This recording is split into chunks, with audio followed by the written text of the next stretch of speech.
Welcome to Knitting Daily, where yarn and fiber takes center stage. Join knitting expert Uni Jang, crochet ace Kim Worker, spinning and weaving fiberista Liz Gibson, and favorite stitcher Shay Pendray. Get started with the world's most beautiful fibers and yarns. Meet trend-setting designers, improve or learn new skills, knit along with us, and make time for yarn every day.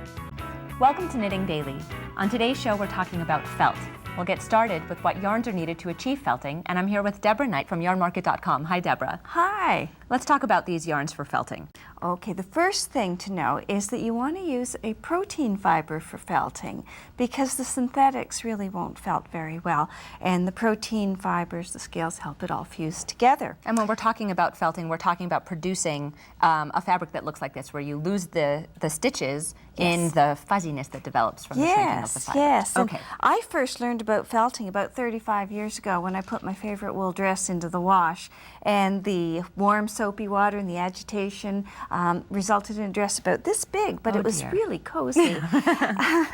Now, to start off, I've brought a couple of sheep wools, and this one is a lovely solid color that felts beautifully into a bag like this. And it also has a nice variegated yarn. It's basically a 100% sheep fiber. And this particular bag requires a nubbly yarn and the flat yarn.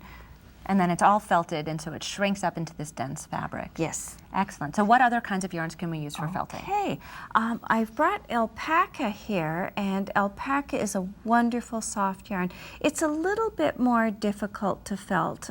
It takes longer. Yes, it just takes longer, but it's well worth the effort. And a lot of people like to use it in place of a bleached white wool because the white doesn't felt well. The white in the alpaca.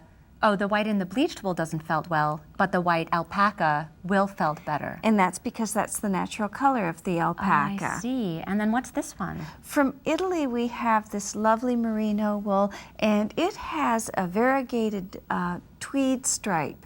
And it looks really lovely when it's knit up and then felted. Now, one thing you do want to do when you're felting is make sure you do a swatch and you test it, and you'll see what the results are. This one is a 100% wool with flecks of rayon color. The wool, of course, is going to felt, but the rayon will rise to the surface, and you've got these lovely little pops of color that really stand out against the yarn. And that's because the rayon doesn't felt. Exactly. It's a cellulose Oh, fiber. I see. And then this one? It's a thick and thin yarn. It's a sheep wool. It felts beautifully, and the colors are so vibrant. That's just a lovely, lovely yarn to work with. Here we have another worsted wool, and we've found that it works really well also if you double it or triple strand it, and then you get a felt that has a lot more body to it.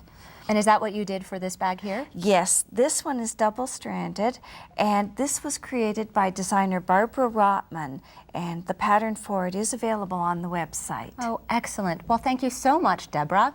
We look forward to exploring felt more as the episode continues. We'll be right back. Knitting Daily has been sponsored in part by yarnmarket.com, a global resource for over 600 yarns plus books, patterns, and other knitting supplies. yarnmarket.com. Projects, patterns, ideas, and techniques from today's show to help you make time for yarn every day can be found on the web at knittingdailytv.com. This is show 112. Continue knitting daily every day by joining the online Knitting Daily community and receive a free newsletter 5 times a week, filled with step-by-step techniques, inspiring reader-contributed stories, and free patterns. It's about knitting all the time. knittingdaily.com.